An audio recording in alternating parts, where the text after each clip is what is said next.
thoughts. Trample was really significant in the matchup. Siege Rhino obviously providing that, and then some removal spells, Valorous Stance especially, were critical in allowing Andrew to take the match. Patrick, I'm going to come with a tough question right away. Who's got the better hair here? Andrew Boswell. Oof. I'm going to disagree. I think Corey's got a nice, it's kind of a nice fro. I like it quite a bit. Now, I want to make sure you heard me. Hair, not arms. Because Boswell never loses that one. I stand by my initial assessment. Fair enough. Game number 1 underway here. Sansom Citadel for Boswell. Temple plenty here for Baumeister. Very important match between these two players, all kidding aside. Boswell with a win here. Likely locked up top 8 right away.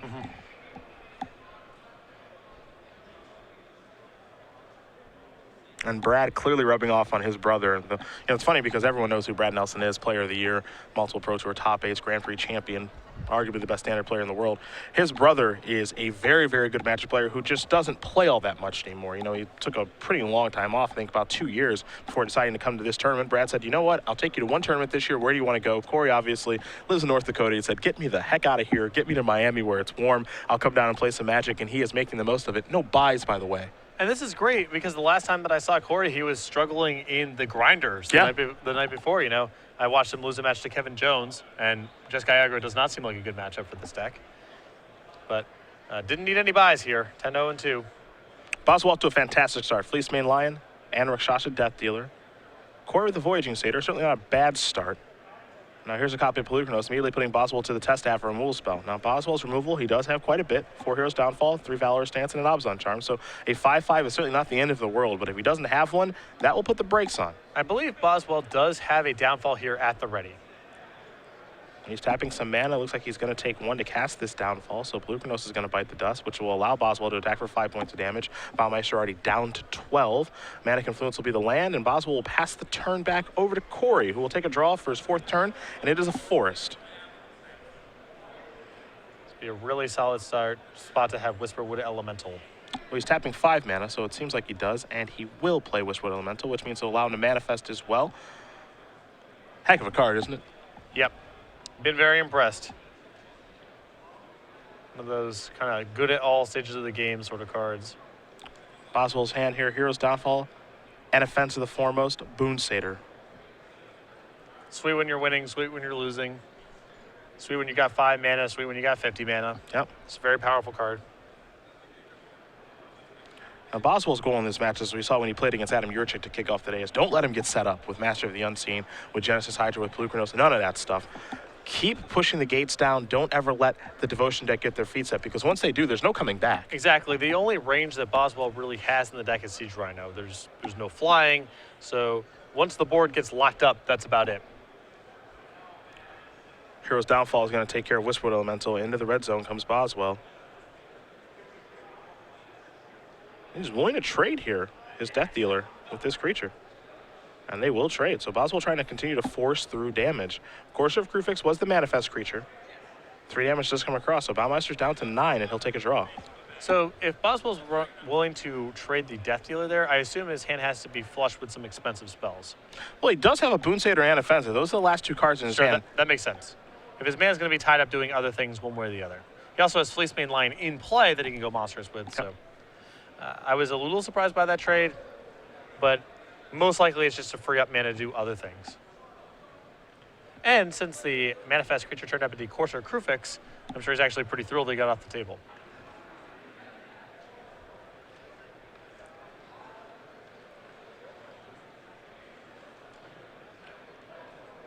Corey going to go into the tank here, try to figure out what the best line of play is given the situation. He's going to go the Pelucranos route. Untap a Temple, plenty with Voyaging Satyr. Followed up with a Fleece Main Lion. So he's built a nice board here, and he'll pass the turn back. Boswell going to untap. See what he can add to his hand. Again, Anafenza and Boon Satyr in the grip, and it looks like he's drawing a copy of Llanowar Waste. So not a bad draw, because land number 5 is actually pretty good. Well, Boswell needs to keep up the pressure. He cannot stop at this point, so... he's likely going to have to play land number 5 and just attack and see how Corey blocks. But I don't think he can say go. I also don't think going monstrous on Fleece Main is acceptable this turn because Pelucranos still gets an opportunity to block. And with Voyaging Satyr, Pelucranos in play, Devotion already at 4 starting it next turn.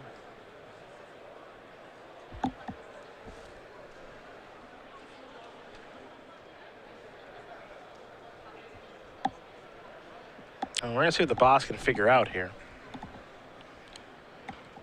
Might just be a Boonsader type turn. Might just be a deploy and offensive type turn. Maybe set up for further turns. But the longer the game goes, the worse it gets here for the boss. So he's just going to play his 5th land and come into the red zone here. Yeah, I think he just has to do this. He doesn't have the opportunity here to wait much longer. Corey can just block with Pelucranos. That will cause Boswell to play the Boonsader, which will just trade. Corey then gets to untap, potentially go monsters with the Fleece main line and lock out the board. This is all bad news for Boswell, but that being said, this is the best he can do given the circumstances. Baumeister's going to survey the board.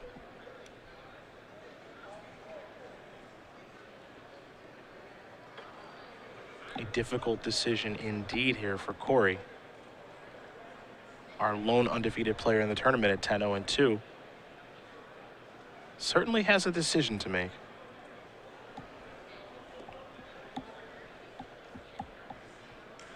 Well, now the question is, what cards are you playing around here? Because the onboard trick of go monsters with Fleece main line suggests you just put Pelucranos in front. Well, there is the onboard trick, and that's the one he's going to make. Boswell's going to take a little bit of damage here thanks to Manic Influence to bestow Boonsader. So that's going to make Fleece main a little bit bigger. But at the end of the day, Fleece main will trade with Pelucranos, Boonsader will be left over, and it's a lot easier for Corey to deal with a 4-2 than maybe a monstrous Fleece main line. Well, he's already got it in play if he wants to by going monsters with Fleece main line. There's a Courser. Take a look at the top cards. A copy of Genesis Hydra. Right now, Nykthos would be plus mana.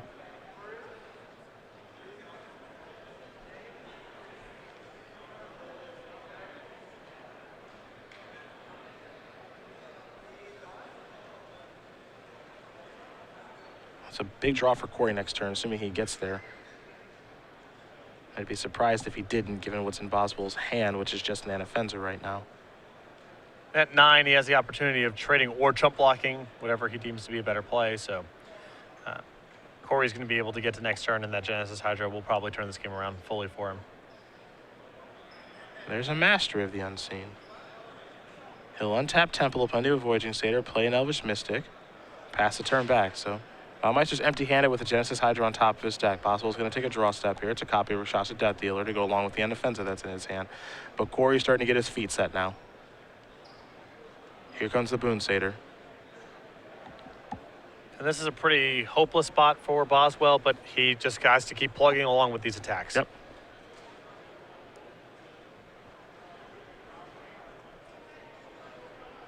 And from Corey's side, really the only thing you're worried about at this point is Siege Rhino getting you.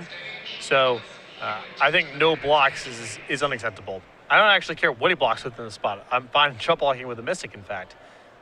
That actually looks like what he's going to do, yeah. But he can't take the hit. Yep. And I agree with you. You don't want to open yourself up to any nonsense. There's Anafenza. There's the Death Dealer. Pass the turn back. Will Boswell. Now he's empty-handed. Now Corey knows what he's drawing, which is Genesis Hydra. Master of the Unseen on top of the deck. And he can make a large Hydra here if he'd like to. Nykthos is going to tap here for 4 green. Voyaging Satyr will untap. -2 + 4 is 6. 7, 8. So it looks like they have a Genesis Hydra here for 6. And so take a look at the top 6 cards. One of them is going to join the party here. Banishing Light among the options here for Baumeister. Also has a Courser of Crew Fix in there too, so a decision to make here for Corey. Banishing Light's pretty attractive here. The second Courser I don't think offers too much. I suppose it is another blocker and more devotion, but now Corey empty-handed. Looks like he is going to go with Banishing Light. I mean, this is all fine. Yeah. You know, and all these cards do approximately the same thing. I guess getting the Death Dealer off the table because it's an annoying blocker is not bad for Corey in this spot, so he can start getting on the offensive.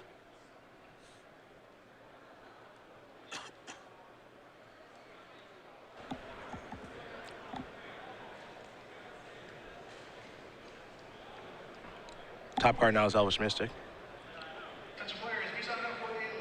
Saw Banishing Light take care of Anafenza.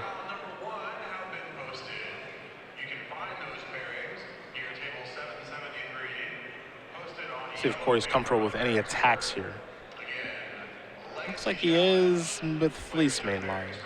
I like attacking with Fleece Main Lion here because Andrew's not looking to block, and Corey's not looking to block with Fleece Main Lion next turn. So it's 9-9. Boswell reaching for some mana here. Perhaps it's Valorous Stance. It is. It's timely. That'll take care of Genesis Hydra. It's a big draw there for Boswell. This will allow him to do exactly this, which is attack with 2 creatures. Of course, our Crewfix the only creature that can block right now. As Fleece Mainline got into the red zone. And blocking Rashasha Death Dealer is probably not ideal, so perhaps this just trades with the Boon Satyr. Boswell looks like he's going to pump once, so he'll deal Baumeister 4 points of damage. And Corey's board is being whittled away a little bit here. Yeah, and Boswell knows that this is still a bad spot. This game is probably a lost cause, but he's still, there's still probably a conceivable run of draws that allow him to win this game.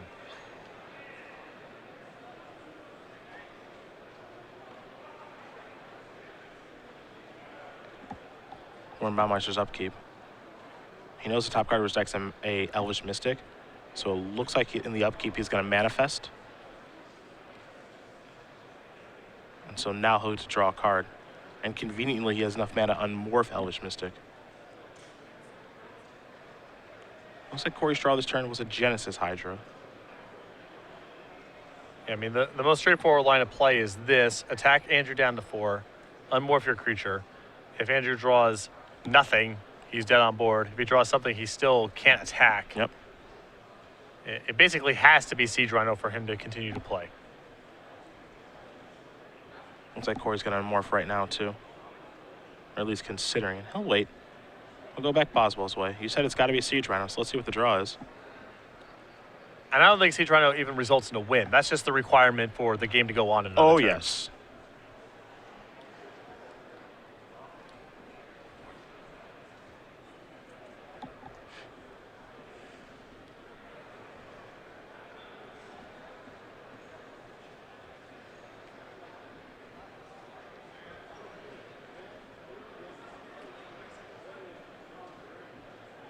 Boswell going to survey some things here.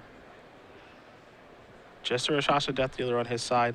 A painful mana base too. You see the 2 copies Mana Confluence and a Llanowar Waste. The damage is certainly added up, but it's been a close game through and through. Didn't get a great look at what he's drawn this turn, but it looks like he's starting to reach for mana a little bit. That's another copy of Death Dealer. He'll have to go down to 3 to cast it. Boswell will pass the turn back. If he's putting on the brakes, Corey's got to be thrilled. Yep. The moment that Andrew stops attacking is the moment where Corey basically has it locked up.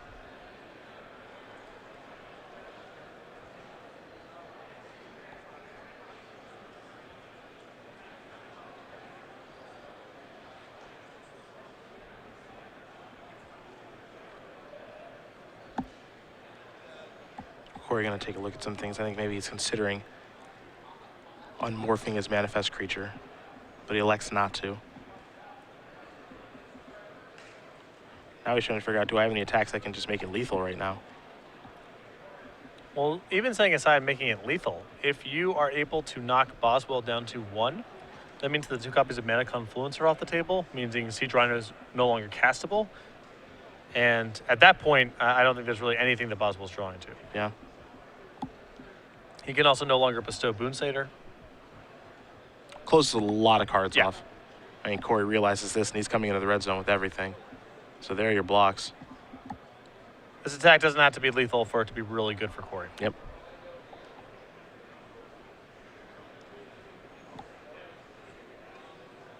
He's ready to let damage resolve. Both Death Dealers will bite the dust. Boswell going to go down to 2. There is a Forest. This is a Genesis Hydra for 4. You can see Boswell didn't even bother to try to save his Death Dealers because he knows that, again, Siege Rhino is the only thing that gives him even the faintest of hope. and he needs to be able to cast it. Voyaging Satyr is the hit with the Genesis Hydra. Boswell wanted to see the other 3 cards for information, and we'll move on to the next game. Corey Baumeister going to win this game here over Andrew Boswell. Green-White Devotion up a game over Obzon Aggros. We turn to the sideboards, and we've seen Boswell's a couple times with the matches we've watched, as well as his deck tech. He's got 4 Thoughts. He uses 3 Nissa World Wakers, 3 Drown in Sorrows, 2 Glare of Heresy, 2 Back to Nature, and a Murderous Cut. So I definitely like the Murderous Cut in this matchup. Just more creature removal is going to be good. I think the 2 copies of Back to Nature can come in here because you're looking at Mastery of the Unseen, Banishing Light, and Courser Crufix. Unclear if Boswell's going to bring it in. The rest of the sideboard is not really that appealing to me. Maybe Thoughtseize comes in. What do we see on Corey's side? 2 copies of Nissa Worldwaker, 3 copies of Boon Satyr, 2 copies of Reclamation Sage, 2 copies of Valorous, Glare of Heresy, 4 copies of Valorous Stance, and 2 copies of High Sentinels of Arasan. I mentioned this before. There's not a lot going on here that I really like. I think the 4 copies of Valorous Stance are fine. The 3 copies of Boon Satyr are fine for blocking, but not a lot of superstars in Corey's sideboard here for the matchup. I think things are going to stay relatively the same here for both players. You just see him moving in some cards and moving out some cards in just a moment. I don't think a lot changes. I think, the matchup kind of dictates what can happen here, which is Boswell doesn't want to play a terribly long game, or we'll see what just happened to him, which is Corey's able to just kind of get settled and then take over the game with Master of the Unseen and a couple of other ways for him to stabilize. And Corey just wants to get to that longer game. And it sounds almost silly to say, but, in the match we saw when Boswell was playing against Yurchik, how important Siege Rhino was, because the green-white Devotion deck is so good at gumming up the ground that Corey is really good at trading with small stuff. He can also get into positions where he floods the board with a lot of stuff, chump blocks certain things, and then gets to a position to make a big play. And Siege Rhino makes both of those lines of play much more difficult. He's only got 5 power creatures to put in front of Siege Rhino to trade, and chump blocking is off the table as well. Both these players going to shuffle up here for game number 2 in just a moment. Boswell will be on the play. Talk about a new card here from Dragon's Tark here very quickly, however. Radiant Purge, a card that is rather good against some of the best cards in our current standard format. I think of a card like Siege Rhino. I think of Mantis Rider. And bevy other cards. Exile target multicolored creature or a multicolored enchantment. Instant speed. Nice answer for maybe a blue-white control deck. I mean, if you go back to the last standard format, Renounce the Guilds was a fringe player, and that was an edict. This is targeted. So, I think this card is, definitely sideboard worthy. Don't think it's ever going to be a main deck card. The format would have to shape up pretty strange. Yeah, I think it's sort of in, we'll call it a race territory of every deck would have to have high impact targets to get to that point. Not to say that's impossible, because people have main decked Erase over the last couple of months. It happens from time to time, but I think it's kind of in that class. And you take a look at the deck that Boswell is playing as far as multicolored creatures are concerned. Fleecebane Lion, Rashasha Death Dealer, and Offense of the Foremost, Siege Rhino. There are some targets. Oh, it's great. It is great against Boswell's deck. The flip side, though, if you're looking at Corey, for example, his list is only playing with Fleecebane Lion. So it's not good across the board. It's really easy to point to the high impact cards in standard, especially Siege Rhino and friends, as being reasons why you would consider main decking this card. But it's probably too narrow for that on the balance. Though, if we got to a point where someone was playing a main deck Radiant Purge, I wouldn't be surprised. No, I wouldn't be too surprised. Probably just one. Yeah, right. But, there's also been some talk of, maybe main decking a card like Glare of Heresy in this format, because white cards are seeing a ton of play and having a huge impact across the format.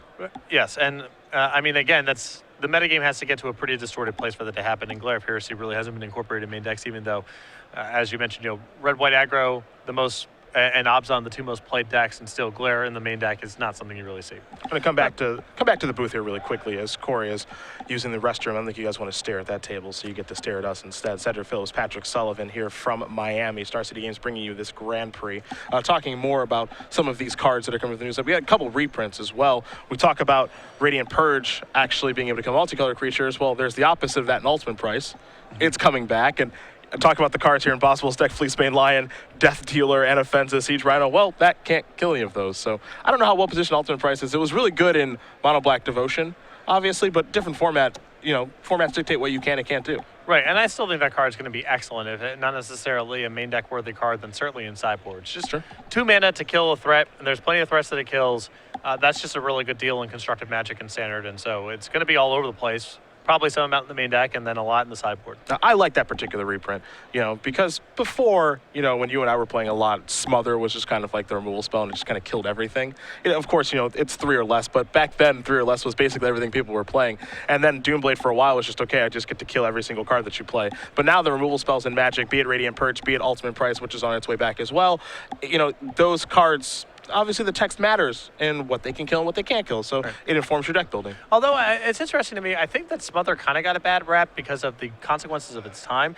Those formats were flooded with so many good removal spells, especially Edict effects like Chainer's Edict and Innocent Blood, that playing 5-mana creatures was just nonsense. That wasn't a thing that you could do. Yeah. As a result, you had to play a bunch of cheap stuff, and then Smother looks like it kills everything. I think that if you printed Smother now, it would definitely be a powerful card. It would definitely show up in a bunch of decks, but you would get caught in spots where it didn't kill the thing you wanted to kill, as opposed to when it got printed in Onslaught, where Constructed Magic was just very different. Yeah. And creatures that cost more than 3 mana just kind of stunk. One, because R&D was less willing to print 4 mana 5/5s with powers like Pelucranos.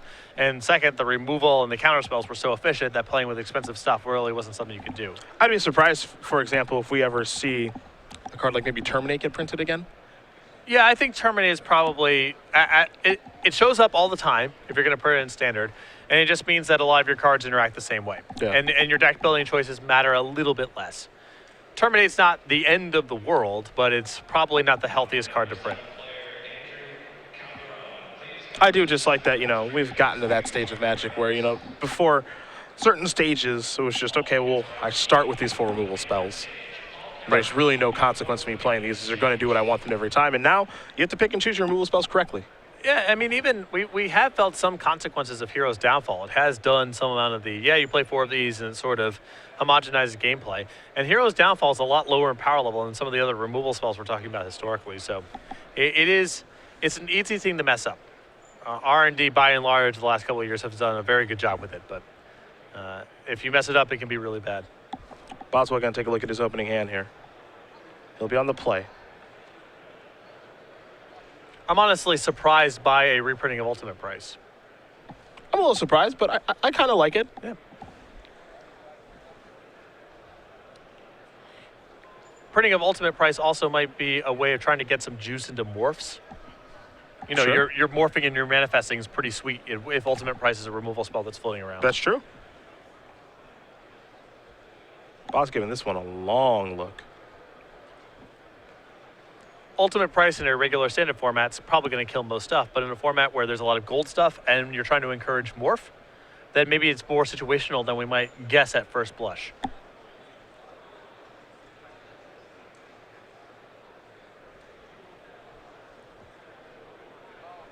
Looks like Boswell's going to keep his opening hand. Corey going to take a look at his. And he's going to go back to the well. So 6 cards coming here for Baumeister. You saw Patrick Chapin get up. Wasn't sure if he was walking with a match slip or not, so we'll see if we can find out there if he was able to win his match.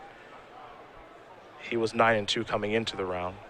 You see behind Corey Osip Lebedovich playing in a match. He's also 9-2. He's playing Mardu Aggro. So the big names of this tournament, and there are quite a few here, don't get me wrong, but they're having good tournaments. And, by and large, playing different decks. Yep. Soul Tide Control, Osip with Mardu mid-range. Green-White Devotion against Abzan Aggro right now. I know Chad Castell is making a deep run with a Abzan Whip strategy. Mono Red is still hanging out with a possibility of a top 8 finish.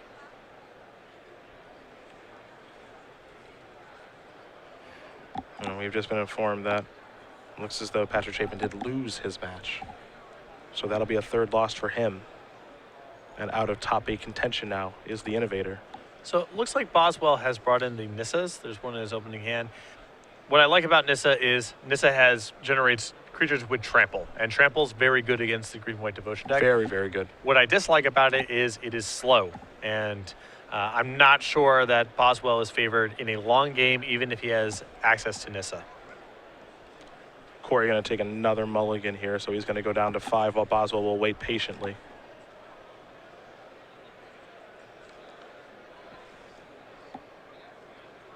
See if he can find something a little bit better. But Boswell's deck is very good at closing out games early. That's what I've always liked about Abzan Aggro. It'll punish a deck that takes a mulligan or 2. Yep, you don't have a lot of time. And the deck has some staying power, too. So even if you draw out, you're not necessarily... for example, Abzan decks can mulligan to 5 against Mono Red, but draw Drown in Sorrow and win the game. There's no analog to that against Abzan Aggro. You still kind of have to fight things on a 1-for-1 basis.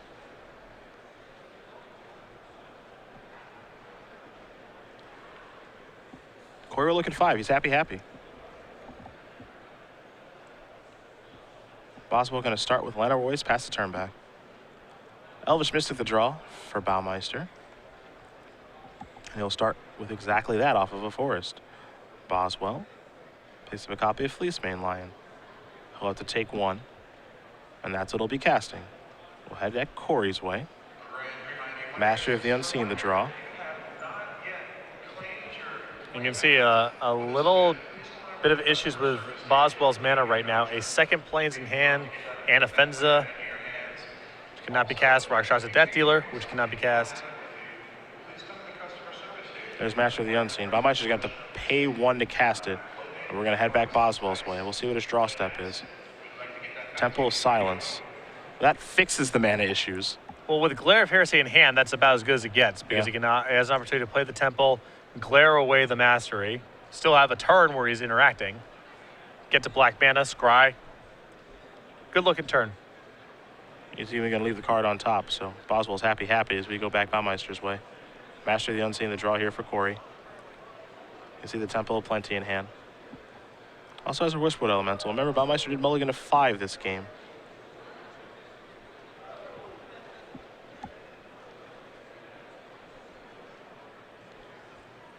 And Chapin's loss was to mono red. So yeah, fair enough. Them there beat downs.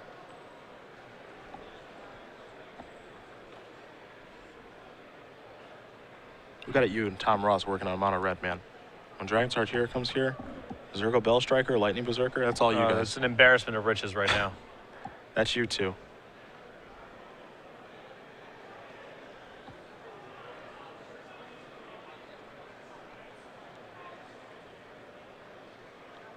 Just an attack for 1. Passing of the turn. Boswell will take a draw. It's a copy of Abzan Charm. Fleecemane Lion going to come on in.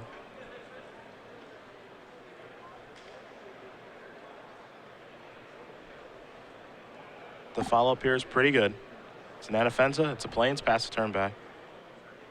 Valor's Stance very quickly going to take care of that. Yep. It's pretty important for Corey, I think. And you can see Corey elected not to play Master of the Unseen right now, that last turn, elected to leave up Valor Stance because he knows it's so likely with the 3rd land and now access to black mana that Boswell will cast something that he can Valor Stance. So just a really heads-up play there by Corey. And Corey just taking the top card of his deck and putting it into play. It's a copy of Pelucranos. He's the 13. He'll pass the turn back to Boswell. Boswell's draw was another copy of Nissa. So 2 Nissas in hand, a Death Dealer, and I think an Abzan Charm that we're going to see cast to take care of the Pelucranos. Time to get on in. The beatdowns are consistent. Let's go back Baumeister's way. Looks like another copy of Whispered Elemental was the draw. Some mana issues of his own over there. Yep. That'll happen when you mold a 5. Even with how much mana this deck can generate. So there's a Master of the Unseen. Corey going to hang back on D with this Elvish Mystic. Boswell will take a draw. It's a copy of Manic Influence. That 5th land might be the one that seals it here because it turns on a lot of what he can do. Right, this Nissa at this stage with Corey really choked on resources might be too much for Corey to overcome. Yep. Even with an untapped land and Whisperwood next turn, it's just going to be too much damage, too much trample. Boswell attacks for 3. Baumeister going to go down to 5. No interest in Monstrosity. Would rather deploy the World Waker. Of course, that elevator goes up to 4. And now land's going to become a 4/4. It'll be a Plains. Baumeister will draw a card. It's a forest. That forest probably 1 turn too late, honestly. If he has that last turn, the narrative is probably pretty different. Here's Whisperwood Elemental. It'll manifest as well as Corey has to take 1 thanks to the Manic Influence.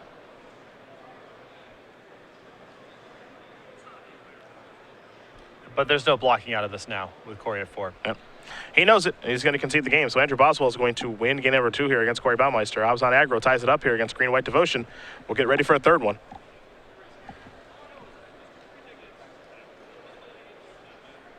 I don't expect a ton to change here on either side.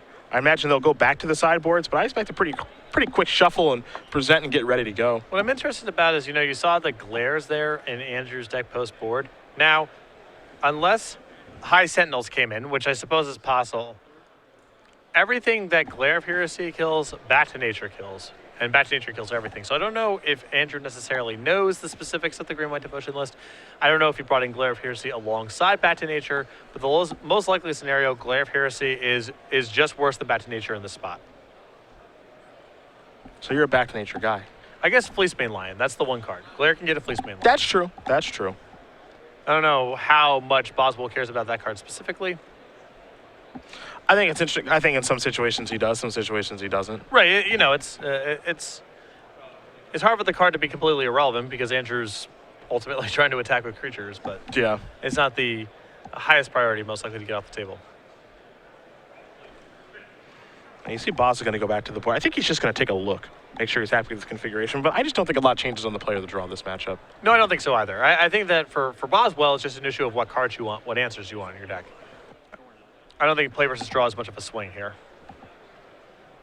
Same with Corey's side because he's got his cards that do stuff, and then he's got a lot of sideboard cards that don't really do very much. So I don't think we're going to see much shifting there either.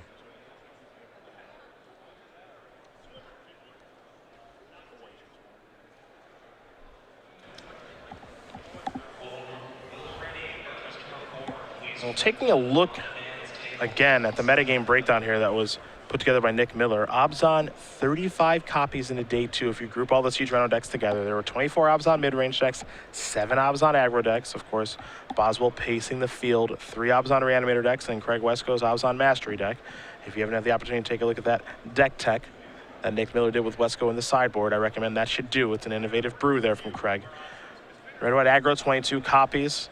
Jeskai, if you group them all together, 11 copies in a day two, 7 aggro, 3 tokens, 1 Jeskai Heroic with Teamer Battle Rage.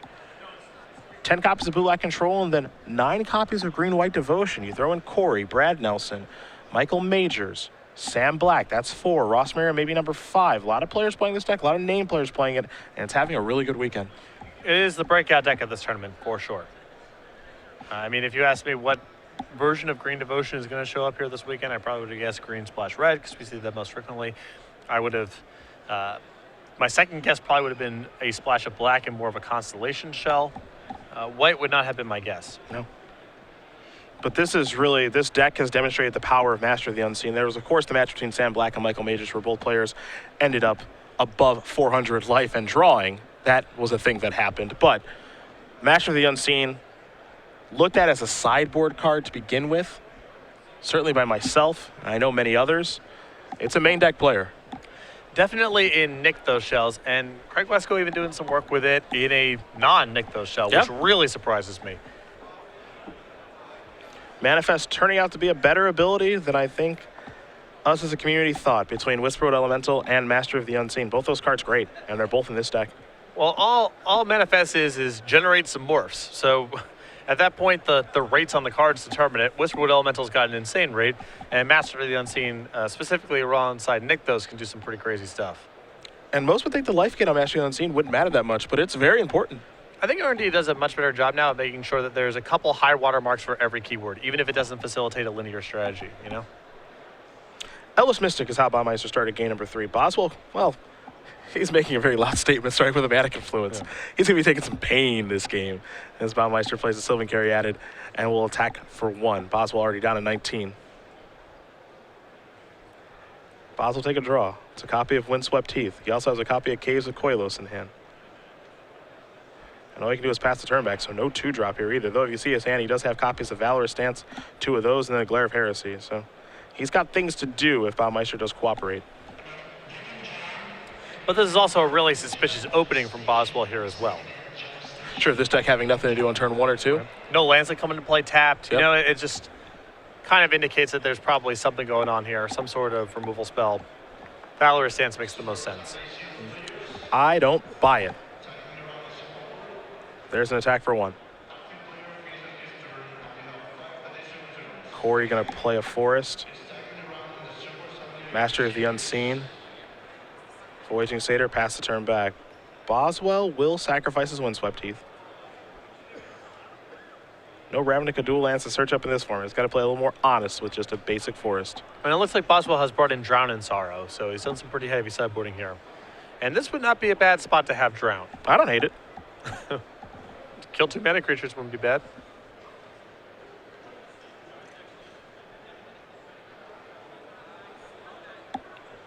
Boswell will draw. Player of Heresy. Very reactive hand here for Boswell. I believe he has Anafenza, so that's at least something to do. He does. However, he's going to use Player of Heresy to get Master of the Unseen off the table, respecting just how powerful that enchantment can be. Also, with Valorous Stance, he's got a generic big creature covered. And if Baumeister's hand is nothing but mana, Master of the Unseen starts going right now. So if Boswell's going to play a slow game anyway, he might as well cut off Corey's action. If Corey has a big creature to cast, that's fine. Boswell probably has it covered. And if he's got nothing but mana, he's very well served getting the Master of the Unseen off the table this turn. Temple of Plenty here. Corey thinking about a scry.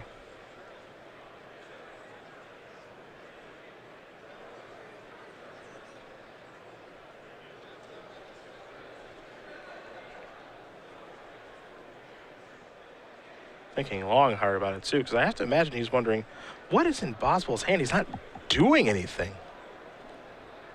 Yeah, it almost feels like you're getting trapped into some sort of sweeper here or something. The way the game's looking right now doesn't make very much sense. What, do you have any hostilities? Also could be the kind of game where Andrew has a lot of removal and is playing towards something like Nissa. True. Just some singular threat that can win the game by itself.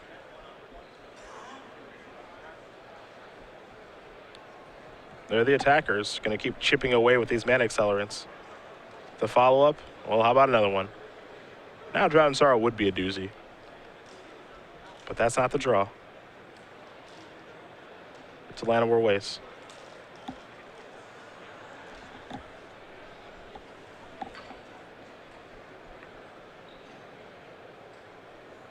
Looks like Urborg may be the land of choice here for Andrew.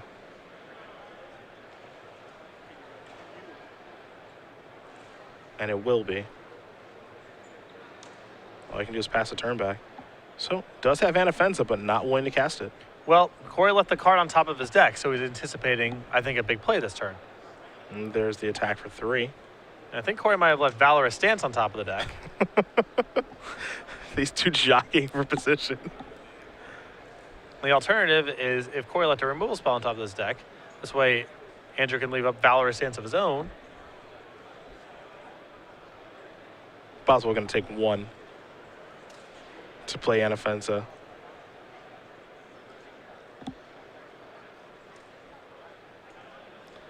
This is in contrast to all the other games that we've seen of this matchup, man. This has been an odd one. This has been the weird one.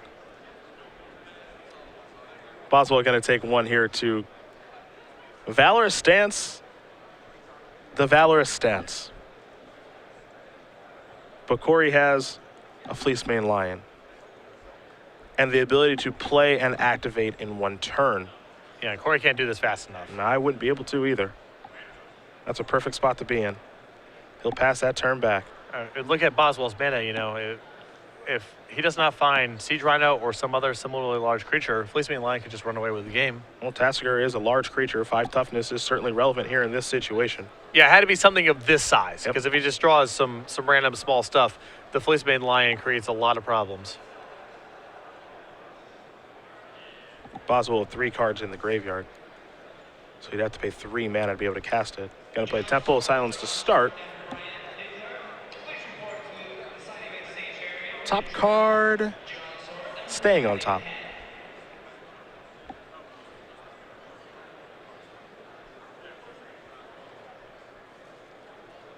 And now Tasigur.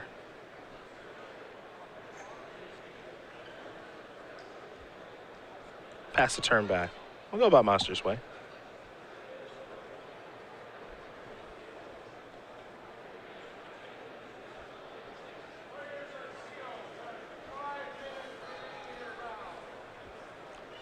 So a holding pattern right now is very, very good for Boswell. As It's he's great, the one with actually. Tasigur. Yeah. Other removal spells in hand as well. He has Tasigur, and you mentioned the removal spells too. The removal spells play such a key role now because some of Corey's best draws are a large Genesis Hydra, Whisperwood Elemental, stuff like that. And Boswell's got a decent amount of that stuff covered right now. Yeah.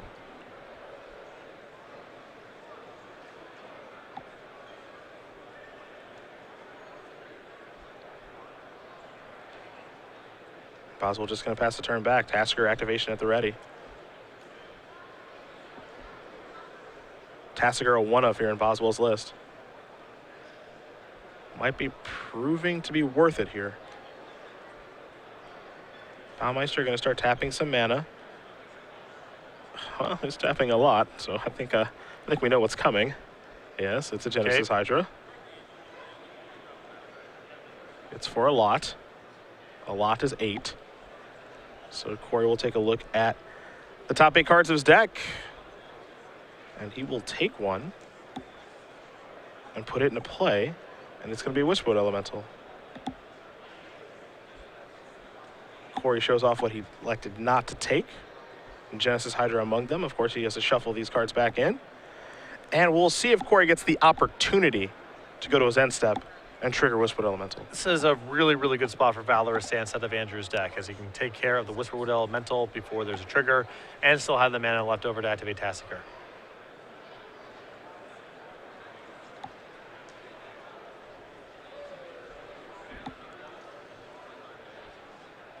Boswell does have to kind of tread a little bit carefully just because he's dealing himself quite a bit of damage. Yeah, he's being cautious. You saw he didn't play the Death Dealer last turn because it would have put him in a position where he would have had to take damage to activate Tassiger. Now, this Whisper Elemental is threatening enough that he wants to do that now, but still this whole sequence only costs him 1 point of damage, which he has to take regardless because of mana confluence. Somebody gets a Valorous stance back. Good stuff. That's a good turn. Because Tassiger is a good card. That very conveniently answers the Genesis Hydra. It does. It also ensures that Boswell doesn't draw 2 lands. Yeah, a lot of good stuff going on there. Yeah.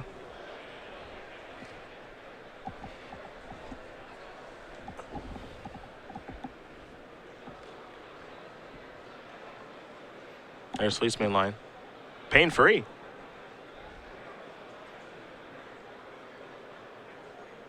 We'll go back Corey's way. Now it's starting to wonder, what's the best draw here for Corey? Banishing Light on the table looks like a very good draw, but Andrew already has an answer rolled up with Glare. Because I was thinking Master of the Unseen would be a good one, and Glare is what's causing the problems here. Problem is that Andrew's hand is just a lot of removal right now. Mm-hmm. And so a lot of what would appear to be Corey's best draws don't do a whole lot. I guess Valorous Stance is probably Corey's best draw because he needs to get Tassiger off the table. However, Boswell having his Valorous Stance in hand. Well, Boswell will probably have to use the Valorous Stance right now. Get this Genesis Hydra. Right, he can't handle the 8/8, so there's probably a 1, maybe 2 turn window where he could draw Valorous Stance and at least get back to a holding pattern. Sure. Corey will pass the turn back. See Genesis Hydra exiled, thanks to Anafenza. Sandsep Citadel the draw. Boswell will very quickly put that into play. And he'll just pass the turn back. Yeah, Sandsep Citadel's actually a pretty important draw there for Boswell. He needs more mana to be able to deploy stuff and activate Tassiger, and he needs pain-free sources of mana. So it doesn't look like a big draw, but that's a nice one for Boswell to pick up. Of course, we have Crewface here for Baumeister. Top card of the deck is a Wishwood Elemental. Looks like Boswell will be activating Tassiger. Let's take one to do it. Warden of the First Tree, Hero's Downfall, Valor Stance. Those are the options, Corey. Which do I get? Corey wants to take a look at Warden of the First Tree. Creature dash human has no job, no employment. Just a wild spirit. Yep. I wouldn't be scared of anyone that has no job either. You can have that. Yeah. Not a human soldier or a human ranger, No. just human. Urborg the draw. Already has one of those, though. Here's the human. But Warden isn't bad here either. It's not bad at all. The game's shaping up to, Boswell's just going to be sitting here using Tassiger and removal spells as required. Corey's not going to be really able to kill very much stuff. And Warden going all the way, not unreasonable. I think it's possible Boswell, as he's going to replay an Urborg here, will shift his focus on what's important now and go the Warden route. It's not hard for him to get to the ultimate. He's clogging up the board, making it very difficult for Corey to be able to attack. And then Warden can take this thing over. Keep in mind that unlike Figure of Destiny, you can spam the ultimate on this thing. Once you get to 6 mana, you can just keep going. So It doesn't matter really how much Corey gums up the ground. Warden can keep growing once Boswell gets to 6 mana. Murderous Cut. He's going to take care of Whisperwood Elemental momentarily. Boswell leaving in his graveyard Cut and Valorous stance. Important, of course, because of Tasigur. But Boswell's going to decide, you know what, we're going to go the Warden route. Which I really like in this spot, because Boswell would have had to take some damage here to activate Tasigur, and it doesn't impact the board, so he's at risk of getting squeezed out. This way he gets to go to level 2 with the Warden here. That makes it really hard for Corey to attack, because now he has a 3/3 lifelinker that's available, and then after that, we're going up to level 3, and it doesn't take too long for that to just be an insurmountable advantage. A nice thing here, too, with the Warden is the amount of black mana Boswell has thanks to Urborg. It's pain-free. Yes, he can just activate this as much as he wants, doesn't have to worry about taking any damage. And a 4/5 on top of a 3/3 lifelinker, if you go over and look at Corey's board, that's not something he can really attack through right now. For all the stuff he has in play, there's no profitable attacks. Of course, our crew fixed the top card. Windswept Teeth. Corey will trigger, gain a life. Moving underneath 6 minutes here, but things are favorable for Mr. Boswell as Warden of the first stream moves to level 2. Looks like Fleecebane line the draw. Don't know if he needs to put that into play, though. We'll see. He's reaching for some mana. Looks like he might just deploy another Warden with 6 mana available to go ultimate.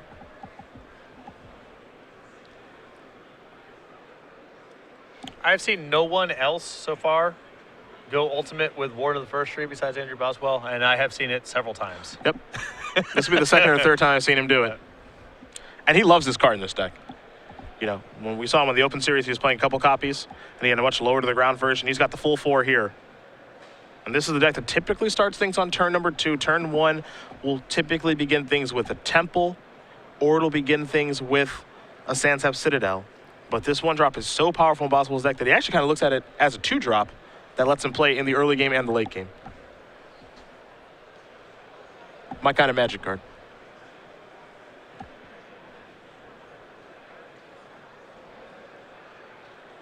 Corey going to be tapping a bunch of mana here. You see Whisperwood Elemental on top of the deck. He's up to something. And it's going to be Genesis Hydra.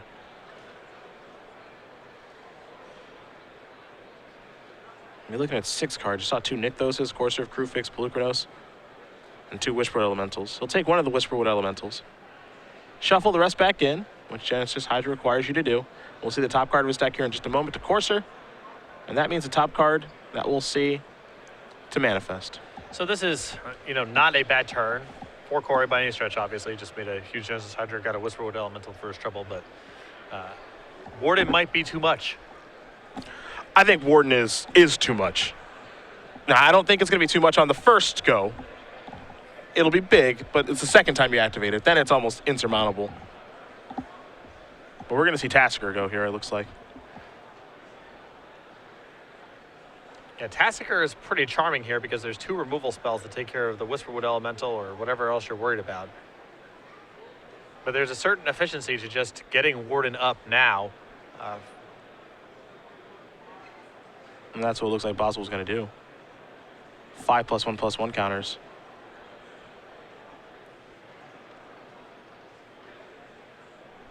So that's an 8/8 trampling lifelinker. And you can make it a 13/13 if you'd like.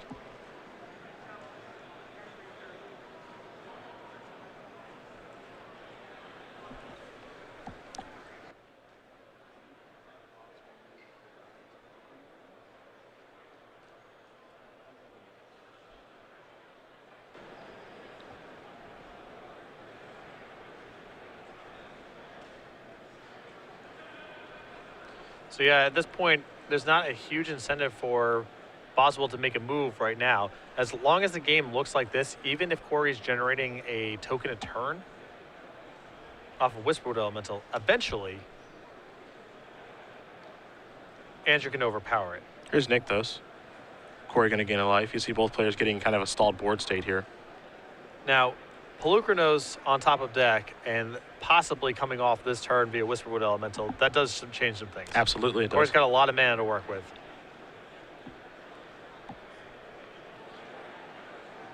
Boswell going to activate again. 13-13 now. Yep, Corey going to take a look.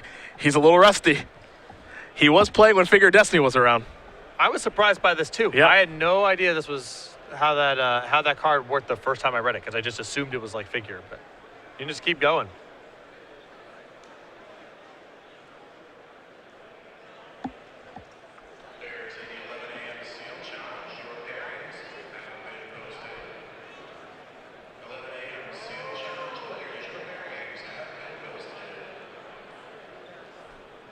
Pelucranos going to get turned face up.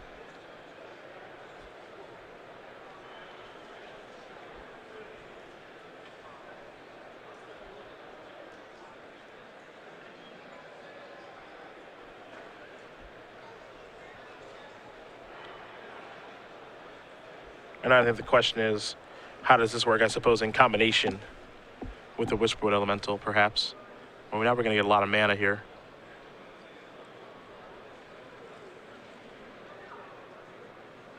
I think we may still be at the end of Andrew's turn here. Yep. 13. Voyaging Satyr. Yeah, Nick those into Pelucranos was basically the perfect set of cards here for Corey.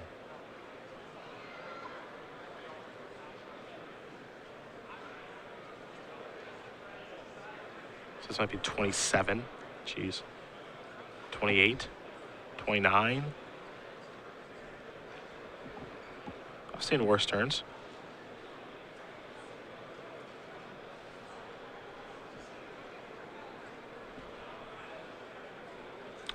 $29 mana.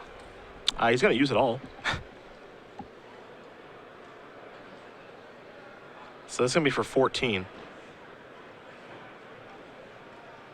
5, 6, 7, 8, 12, 13. So he can kill, if he'd like to, Tassiger, Fleecemane, Anafenza, Death Dealer? Or just the large Warden. Yep. I guess large Warden plus small Warden he could take out too if he wanted to. I don't hate that. I think from this position, if Corey knocks out Andrew's sources of card advantage, a potential line of play is he can just sit and wait for Banishing Light. He can build up a board where Boswell can't really offer up an attack, because Andrew is essentially gaining 5 points of power a turn if he just keeps activating into the Word on the first tree. Corey's likely to generate more than 5 power worth of stuff.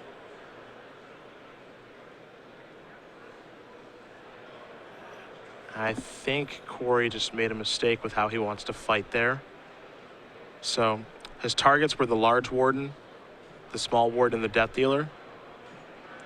And I think what he forgot to weigh into the equation is that, yes, it does have 10 counters on it. So it's not 11-11, it's a 13-13. Yeah, that did not look right. Yeah. There's a couple of different paths there that Corey can take, and it's possible that there's something.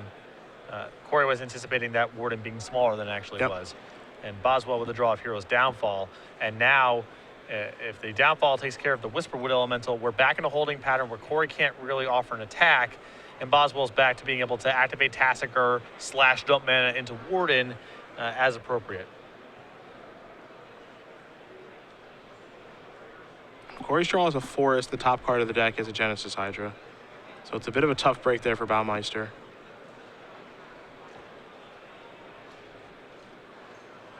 We're about to make our way towards turns here, too. So we might actually be working our way into draw territory.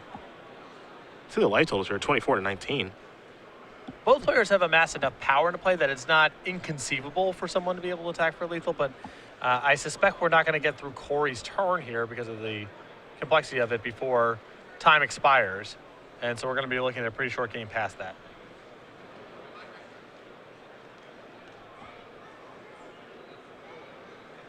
And here comes Santa Claus.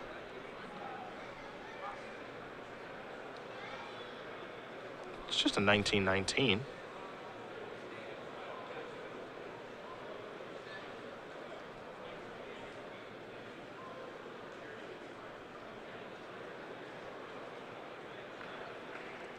And it is turn 0 of extra turns now. So Boswell will get 1, 3, and 5. Baumeister gets 0, 2, and 4. And it is turn 0 right now.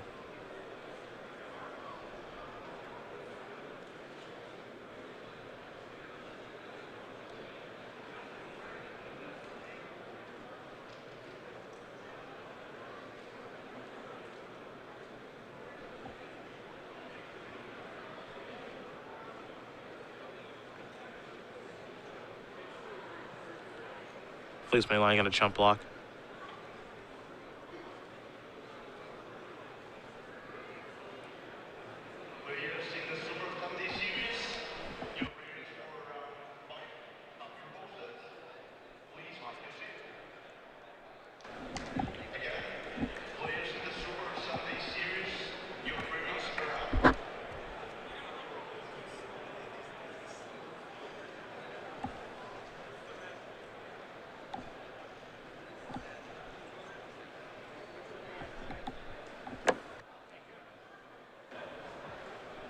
So yeah, Corey just gumming up the works here a little bit further.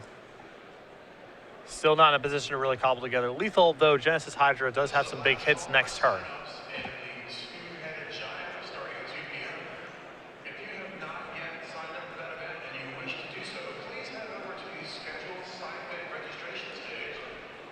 This is a weird game because it doesn't feel, it's not super clear who has inevitability. I think at this stage, Corey's Genesis Hydra is going to be large enough that it's essentially Demonic Tutor. Boswell's feeling comfortable enough that he can attack now. And I think that might be the reason is that Andrew knows it's so likely that Corey finds Banishing Light or some other way to get rid of Warden off of this Genesis Hydra that he can't leave it back on defense. He's just got to get in there and get his life in.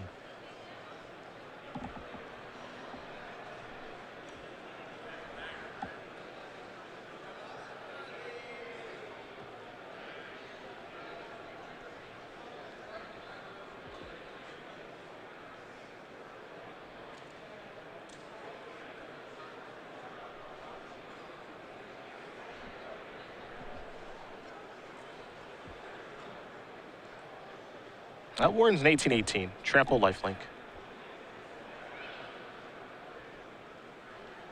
So a little bit of damage will come through here. But for now Boswell's basically out of range. Yeah. Because he has the ability to chump block the big stuff. Nothing has trample.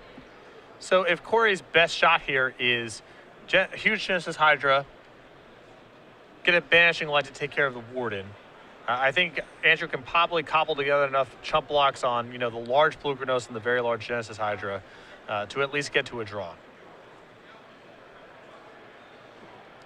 Boswell also with Downfall in hand, too, so that's a lot of protection against one large threat.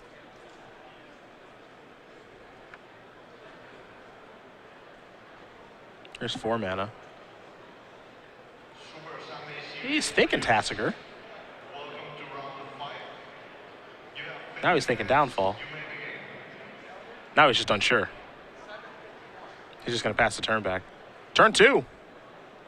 Hydra with a draw. Top card of the deck, Glare of Heresy.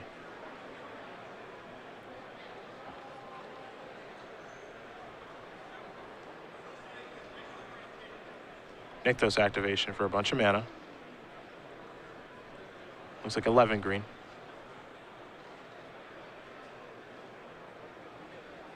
So Corey gets this turn to attack and next turn to attack. Yep, he's got to make the most of it.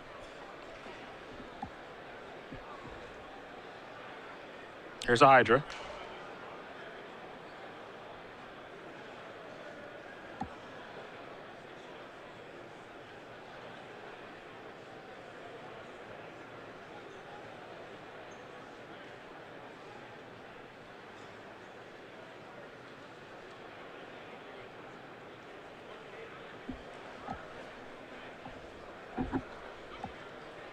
And Corey, again, just trying to noodle through here. How much mana and how large you can make this Hydra. And how much mana to leave behind, too. Yep.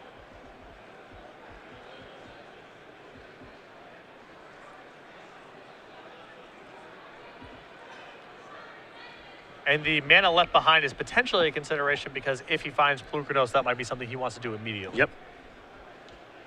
Mastery of the Unseen, I suppose, as well could be a factor. Well, 17 is the Hydra and five green mana floating.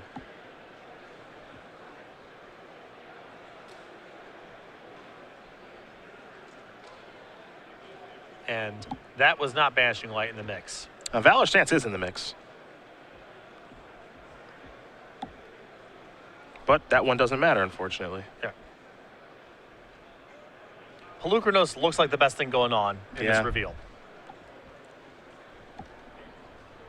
And it's tough to say, Polukranos with pretty close to unlimited mana against just an attacking and blocking creature deck is not going to be good enough, but Warden has just done that much. So there's Polukranos, we think. Yep. So that means this Polukranos is going to bite the dust. It'll get exiled, of course, because the Anafense is in play.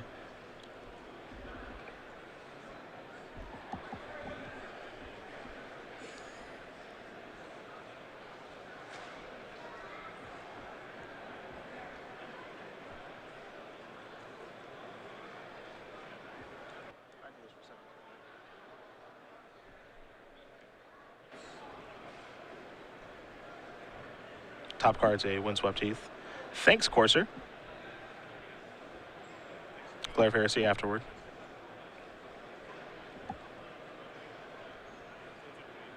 Corey going to sacrifice here.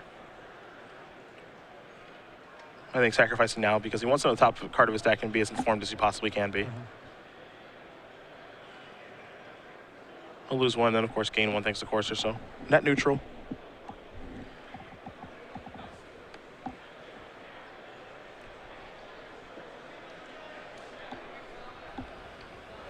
Top card, Valor Stance. Okay.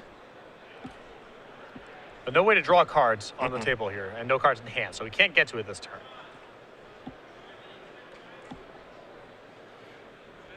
And don't forget, 5 green mana floating.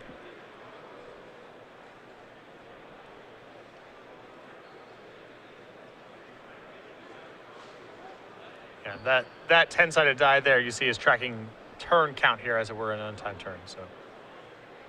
So this will be an activation for 7, though Boswell does have a copy of Hero's Downfall in hand. Yeah, and I think Boswell just wants to make sure that the Polukranos activation is such that it forces the Hero's Downfall. Yep. Because last time there was a bit of a misclick. I think it is possible for Corey to actually win this game still. Before I didn't, but now I do. Going after Tasker. All right, that fight resolves. He's just going to pass. Setting it up for one big turn. Yep. And basically what Boswell gets to do now is gain a bunch of life, 23, possibly 28, depending on whether or not he wants to activate, and hope that he can just chump out and use a removal spell to get to the draw. Yep. This is turn 3. We've run out of dice, but we're making do. Boswell also has another chump blocker he can throw into the mix. Both creatures will attack. We're going to go for the big die now. So 21 counters. So what I like about this attack here is it's basically just 1 point of life, but Corey is drawing Valorous Stance next turn, so Andrew has to attack with the Ward in the first tree. Yep. Because he has to attack with Ward in the first tree, the Anafense is now back on defense and vulnerable to just being killed. So at the point where you're attacking with Warden, you almost have to attack with the Anafense because it's 1 extra point of life, and the Anafense is not going to be available to block with.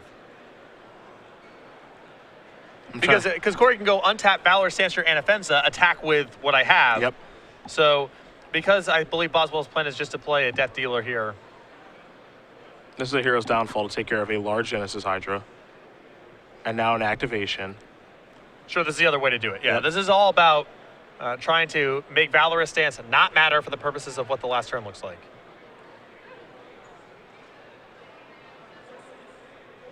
And this Warden now at... There are 26 counters. Okay. Plus it's a 3/3. It's 29-29.